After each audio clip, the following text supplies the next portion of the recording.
মা মা এই তো মাথা পেটে রক্ত পড়ছে। দিদিমাকে এখন ঘরে নিয়ে যেতে হবে মা।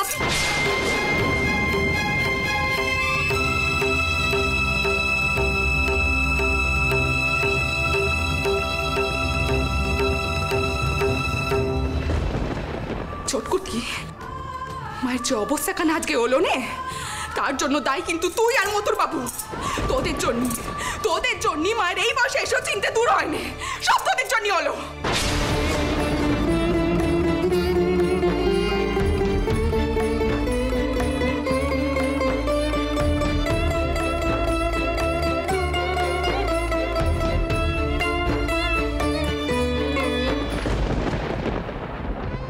অতসী, তুমি ঘরে যাও। মায়ের কথায় কিছু মনে করনি বাচ্চা, মা অমন করেই কথা কয়, কিন্তু মানুষটা খুব ভালো। তুমি যাও, ঘরে যাও।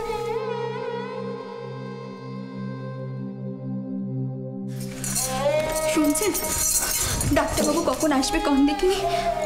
মেশবাবু ডাক্তার বুদ্ধি সব নিয়ে হাজির হবেন। আমারই দোষ, আজ রানীমার এই অবস্থা আমার জন্যে। আমার আর একটু বেশি সতর্ক হওয়া উচিত ছিল। আপনি শুধু শুধু কেন নিজেকে দোষারোপ করছেন কন্ত? সবকিছু কি আর আমাদের হাতে থাকে? আমার তীর বিশ্বাস ঠিক সুস্থ হয়ে উঠবে। আমাদের মতো অভাগীদের জন্য তিতমা সুস্থ হয়ে উঠতেই হবে। আমি এখানে অপেক্ষা করছি, ডাক্তার এলে আমি অন্দরে নিয়ে যাব।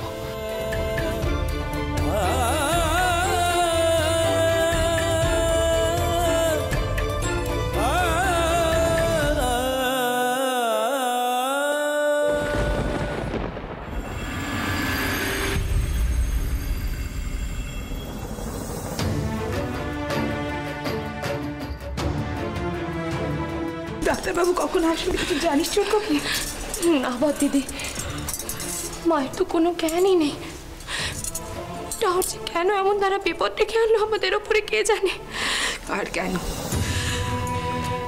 সবকিছুর একটা সীমা থাকে চটকুকি। নিস্তারের যা কিন্তু এখনো আমাদের বাড়িতেই আছে। সমাজ ওকে আর গ্রহণ করবে, কিন্তু আমরা ওকে গ্রহণ করলুম, আমাদের বাড়িতেও রাখলুম। আমাদের কি কোনো পাপ রাখছে না? আমি মাকে বারবার করে কইছিলুম, মা ওকে আমাদের বাড়িতে রেখো নে। মা আমার কোনো কথা শুনলেনি।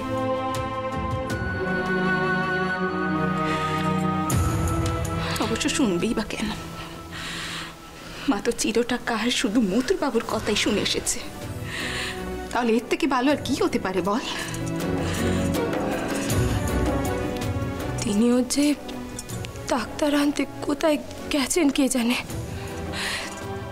তিনি যে কেন নিজের রাগখান সামলাতে পারেননি। তুমি জানো রাঘব কি কইল? ওই জমিদার মশাই নাকি মায়ের উপর হামলা করেছে, আর তিনি এখন কোথায় গেছেন কে জানে। মা মা মা ডাক্তারবাবু এসেছেন। আসুন আসুন ডাক্তারবাবু।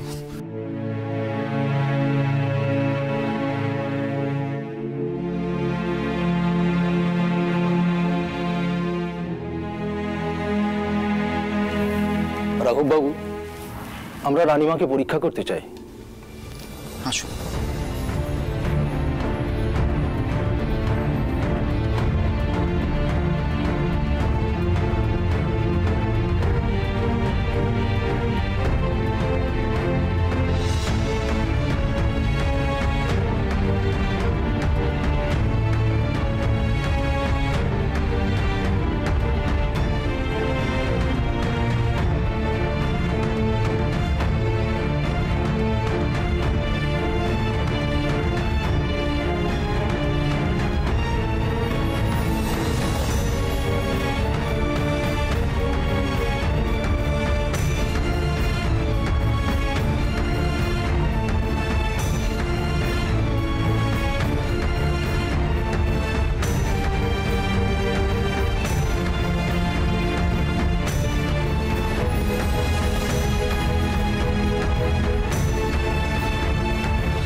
ডাক্তারবাবু, কি বুঝছেন?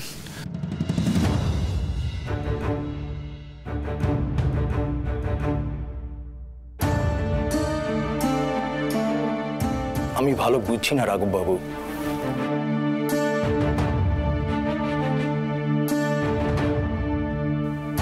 আপনি ঘর থেকে সকলকে যেতে বলুন, কোনো সার নেই, তবে প্রাণটা এখনো আছে। আর একটু পরীক্ষা করে দেখি। মনে হচ্ছে লাঠির আঘাতে ভিতরে রক্তক্ষরণ হচ্ছে। ডাক্তারবাবু, তাহলে উপায়? চেষ্টা করে দেখি জ্ঞানটা ফেরানো যায় কিনা। আমি আর আমার সহকারীরা এখানে আছি, দিন রাত নজর রাখতে হবে।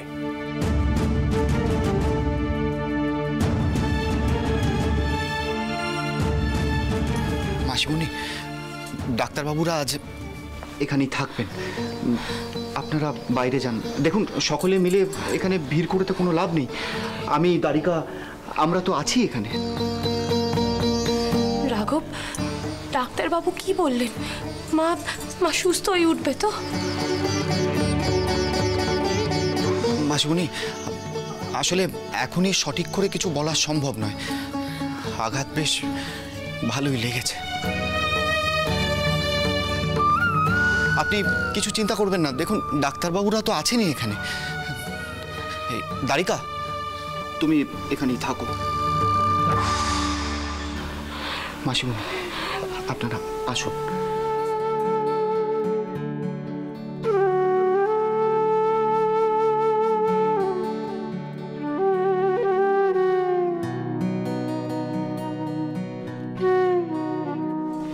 আচ্ছা রাঘব, তোমার মেশো বাবু তো ডাক্তারের সঙ্গে এলো না, তিনি গেছেনটা কোথায়? মাসিমণি, আমি দেখছি। আপনারা আসুন, আমার সাথে আসুন। আসুন।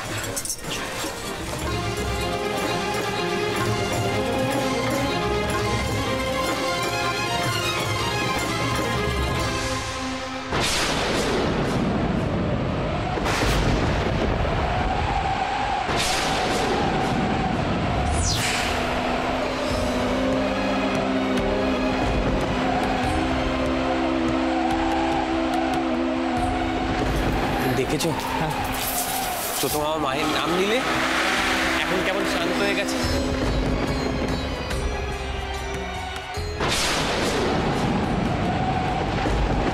কিন্তু আমার বেগ তো বাড়লো মনে হচ্ছে রে হৃদে।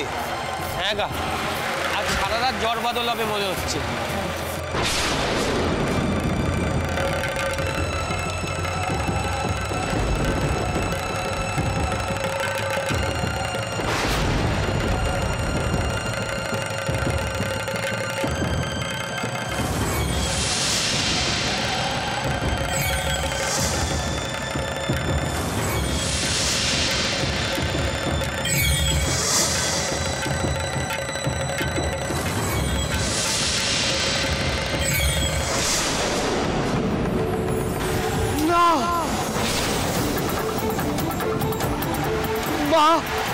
মারে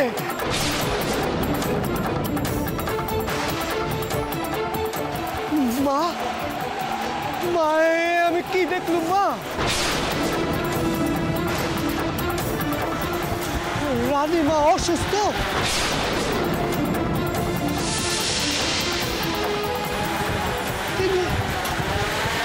তিনি কি মৃত্যু সজ্জায়? মা, ও হৃদে, হৃদে রে, ও হৃদে, হৃদে, সর্বনেশ হয়ে গেছে রে, সর্বনেশ হয়ে গেছে। মারে, মায়ে তুই কি করলি মা? কেন তুই রানীমার এত বড় বেপদ ঘটালি মা? প্রচন্ড জ্বর উঠেছে, চলো ঘরে চলো, ঘরে চলো। না না না, আমাদের কলকাতা ফিরতে হবে রে, আমাদের কলকাতা ফিরতে হবে। কইছো কি তুমি? রে, তুই দেখলি রে, তুই দেখলি রে, তোর ফুলের ওপরে আগুন ধরিয়ে মা কি ইঙ্গিত দিলে?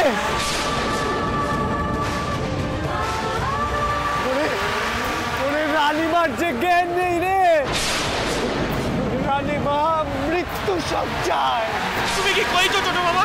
তুমি কামার পুকুরে, রানীমা কলকাতায়, তুমি এসব জানলে কি করে? নিশ্চয়ই তোমার মনের ভুল। চলো ঘরে, চলো ঘরে। আমার মনের ভুল নয় রে, আমার মনের ভুল নয়। আমাদের ফিরতে হবে, আমাদের এক্ষুনি কলকাতায় ফিরতে হবে রে। আমাদের মাথা খারাপ হয়ে গেল এই ঝড়ের মধ্যে, কোথায় যাবি? তোর মনের ভুল, চল দেখিনি ঘরে চল। ও বেশ দাদা, আমি বুঝতে পারছো না তোমরা, আমার মনের ভুল নয় গো।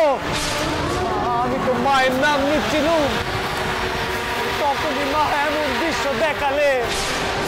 এমনটা যদি নাই ঘটে থাকবে, মা আমার কেন দেখাবে? ছোট বাবা, যদি ধরো তাই হয়, কিন্তু আমরা এখন কলকাতায় যাবো কি করে তুমি কও দেখিনি? আর দাদা সেখানে কি আমরা কি করবো? ছোট বাবা, বিধবা নেই, বিশাল কি টানে আছে, ফিরে এসে যদি দেখে তুমি নেই, কান্নাকাটি শুরু করবে। একবার ভাবো, তুমি চলো চলো ঘরে, চলো চলো চলো ঘরে। তোরা বুঝতে পারছিস না, বুঝতে পারছিস না? আমার এই জায়গার কাজ পুড়িয়েছে রে। এখন আমার যেতে হবে আমার সাধনা ক্ষেত্রে। ফিরতে হবে করছিস? জয়রাম বাড়িতে কি বলবো? বৌমা যে কান্নাকাটি করবে, হ্যাঁ? তাছাড়া মামিমার কি হবে তুমি কও তো? এখন নয় মামিমা বাপের ঘরে আছে, কিন্তু কতদিন সেখানে পড়ে থাকবে? একবার তার কথা ভাবো। তুমি ঘরে চলো, ঘরে চলো ছোট বাবা, ঘরে চলো। বাবা, এটা প্রলয় হচ্ছে রে।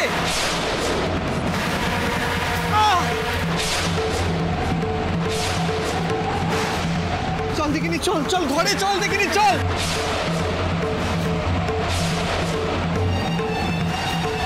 রামলাল!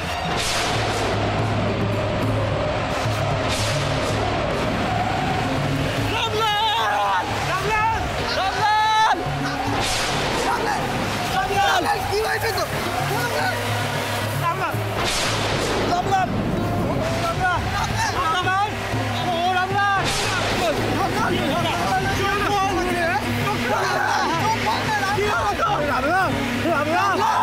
কথা কো বাবা। রামলাল!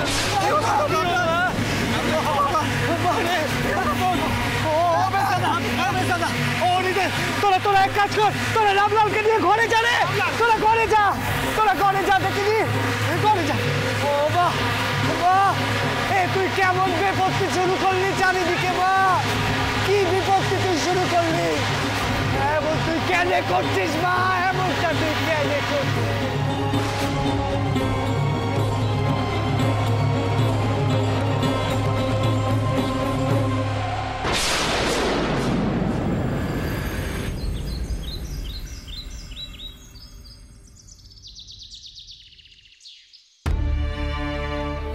এসো।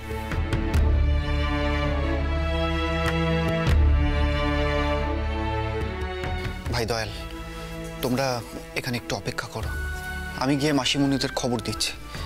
আর নিস্তার বোন, অতসী, এরা বোধহয় তৈরি হয়েই হয়েছে। দাঁড়ান রাঘববাবু, আগে বলুন রানীমা এখন কেমন আছেন? ভালো না, কাল রাত থেকে জ্ঞান ফেরেনি। ডাক্তাররা দেখছেন ওনাকে। আর এই সব ওই জমিদারের কাণ্ড? আমি তো ভাবতেই পাচ্ছি না। এসো। ওই তো সকলে উপস্থিত। রাউজি, এমন করে আর কেঁদো নে, থামো এবার। দেখো আজ যে তোমায় শোর করে পিটতেই হবে, পরে না হয় আবার এসো চাউর জামাইয়ের সঙ্গে। তবে এখন এবার থামো আর কেঁদো নে। আমি হাত জোর করে কইছি, আমার আর ঘরে ফিরে নেবার কথা ভাববেন না। ঠাউর ইশারা করছে, আমার মতন অসচি কুলের তাক কারা মেরে ঘরে ঠাই দেবার পাবে রানীমার মতন মানুষের আজ এমন অবস্থা হলো। অতসী, তুমি এমন ধরে কথা কেন কইছো? দেখো, দিদমার এমন অবস্থা হয়েছে ওই পশুর মতো জমিদারের কারণে। ওই জমিদার এই বাড়িতে এসে দিদমার সামনে কয়ে গেছেন মেয়েরা তার সম্পত্তি। আর আমরা ওই জমিদারের জন্য কাঁদবো? কাঁদা তো উচিত ওই জমিদারের। আমরাও তো মানুষ অতসী, আমরা তো কারোর কেনা বেচা করার সম্পত্তি নই। বাবা, মুখে দেখছি খুব বুলি ফুটেছে। হ্যাঁ,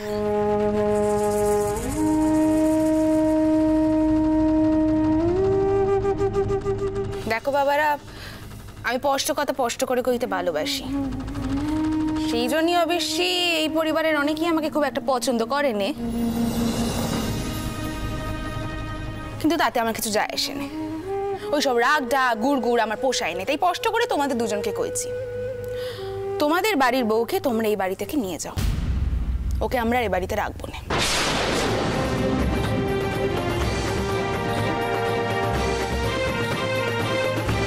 দেখো, তোমরা অন্য রকমের চিন্তা কিছু করতেই পারো, কিন্তু আমার মনে হয় যে বউকে একবার পর পুরুষ স্পর্শ করে তাকে আর যাই হোক সংসারে তোলা যায় না।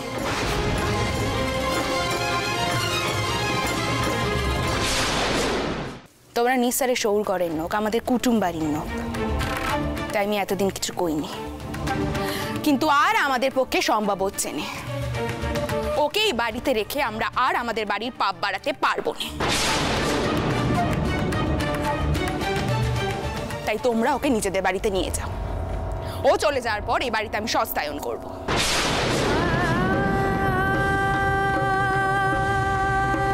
মাসিমণি, তুমি কেন এমন কথা কইছো? তোমার জ্ঞান নেই বলে তুমি আমার জানে এমন কথা শোনাচ্ছ।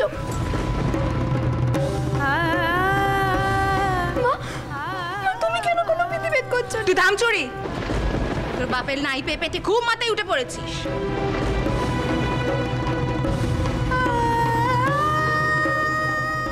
আমার মেয়ে হলে না চুলের মুঠি ধরে শোর করে রেখে আসতো, তখন দেখতুম এত বড় বড় কথা কোত্থেকে বেরোয়।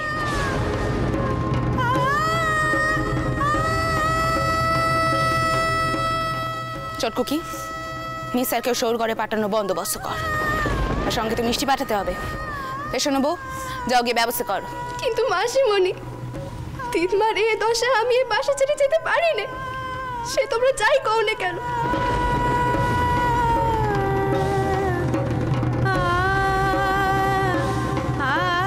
আপনি তো জানেন তিতমারে আমরা সকলে কত ভালোবাসি, তিনি আমাদের কত আপনে। সেই তিতমার আজ এমন অবস্থা আমার জন্যই হয়েছে। আমি তো কইছিলাম তিতমাকে দিদির উদ্ধার করতে, সেই জন্যই তো আজ ওই জমিদার পিটিশন দিল।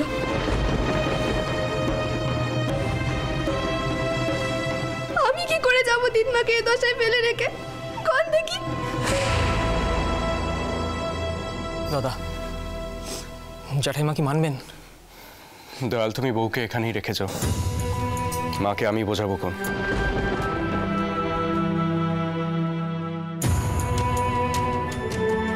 আর আপনারা যে অতসী বউকে এই বাড়িতে ঠাঁই দিয়েছেন তার জন্য আমি সত্যিই কৃতজ্ঞ, কিন্তু ওর দায়িত্ব আমার, তাই ওর থাকার ব্যবস্থাও আমি করব।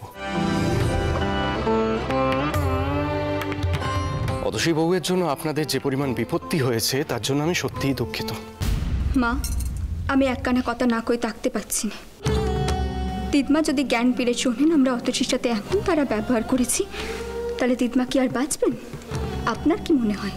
তুমি কিন্তু নিজের সীমা পেরিয়ে যাচ্ছ কমলা। না মা, আমি আমার সীমার মধ্যেই আছি।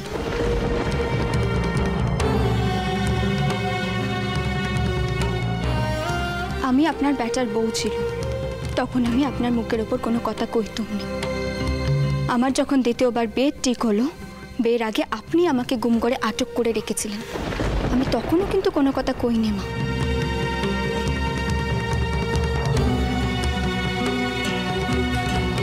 আজ আমি আমার জন্যে নয়, অতসীর মতো অবাগীদের জন্যই কইছি, কারণ আমি ওর কষ্টখানা বুঝতে পারছি। থামো, তোমার কথা শোনার জন্য আমি এখানে দাঁড়িয়ে নেই, একদম চুপ করে থাকবে।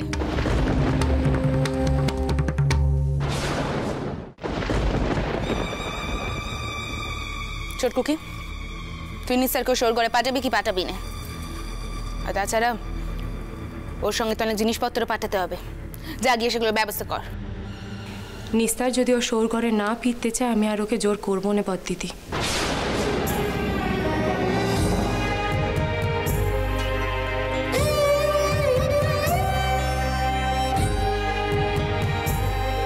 আর অতসীও যদি আর কদিন এখানে থাকতে চায় তাতে আমার কোনো আপত্তি নেই।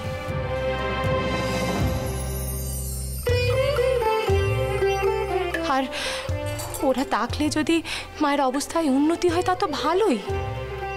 আর মা নিজেই অতসীকে বাড়িতে এনেছিল।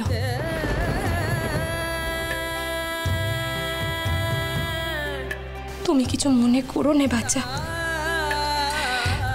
আর আমিও যে তোমার সঙ্গে খুব ভালো ব্যবহার করেছি তা তো নয়। কি করবো কও দেখিনি? মেয়ের চিন্তায় যে বড় স্বার্থপর হয়ে গেছিল।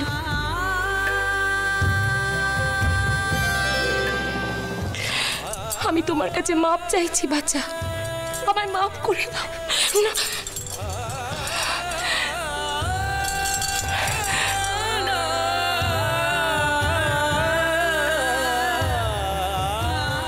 আমি যেমন নিস্তারের মা, আজ থেকে আমি তোমারও মা।